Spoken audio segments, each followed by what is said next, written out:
Chair recognizes Ms. Crockett. Thank you so much, Mr. Chair. It's the faux outrage for me. It's as faux news that I'm hearing, because somehow you guys, and when I say you guys, I am referring to my Republican colleagues, pretend as if you are the heroes of the story.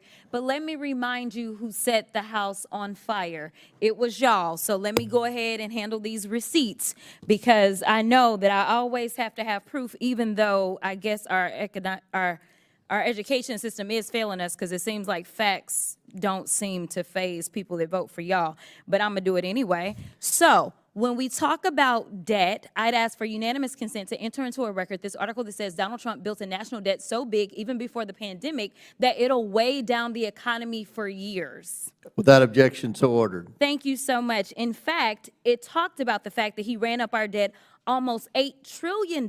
It was estimated to be $7.8 trillion at that time. And this is it's actually the third biggest increase ever under any presidential administration. So I don't understand how y'all gonna play the heroes.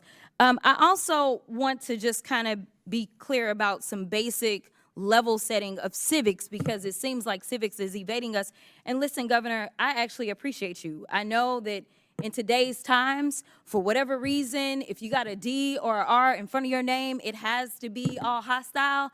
Listen, I am a former business owner. If I was not sitting in this seat, I would still have my law firm, but you know, we have rules, right? So I'm not allowed to practice law. I'm not allowed to do a lot of other things, because ethics decides that that's not really a good thing, to make sure that the American people can trust that I don't have any divided interest. In fact, we do that for people that run our treasury typically. So I'm curious to know if you have an elected treasurer in your state. And you do, actually. We do. I know you do, because I looked him up. And I'm curious to know. So it's my guess that he's the one that actually controls all of the treasury systems that you have, correct? Some of the investments. He controls some of the investments, but also monies that need to be disseminated by the state, that's done by him, correct? Department of Management and the Treasurer's Office. Okay, in the treasurer's office. Two separate agencies. Okay, but you have an agency that does that, correct? Yes. Okay, and as you are having this agency do that, these are people that have some sort of ethics that they have to follow, I'm sure. I'm going out on a limb, because I don't know how anything works in Iowa. I'm just being honest with you. Yes. Okay.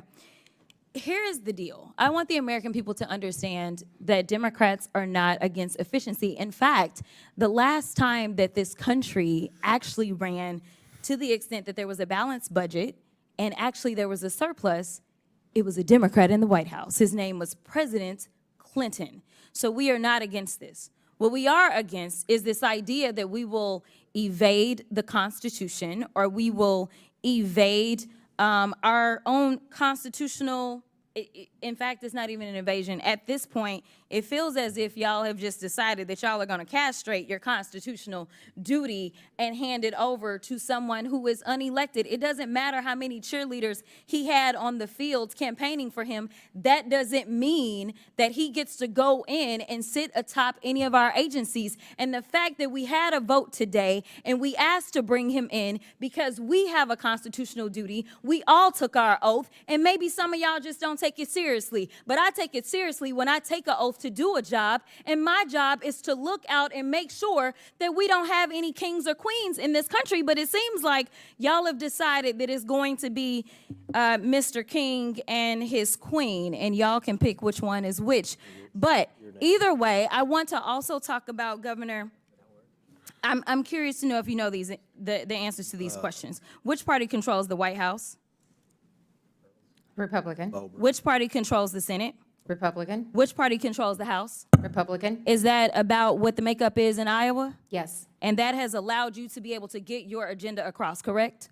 Yes. And you haven't had to bring in somebody to basically usurp any types of norms because you worked through the process, correct? Well, I did executive orders, Yes or no? 2080 Yes or no? agreements, and then Yes- went to yes the or no? Because legislature we've as only well. got It so wasn't many- all of the I'm above. gonna reclaim my time because I All of only the got so above. much time left. All of the I above. also want to point out that you specifically talked about that you recently had 3 national declarations for disasters, and I want to enter into the record a unanimous consent. Trump moves to abolish FEMA, shift disaster response to states. Without objection. And my so ordered. final unanimous consent I'd ask says that Mike Johnson's budget plan is at risk of collapse, even though we know that y'all control all 3 levers of government. So if this is what y'all want to do, then go ahead and clean it up and fix it and just go through the process. And honestly, there's nothing that Order. we will be able to say about it. Order. And with that, I will yield.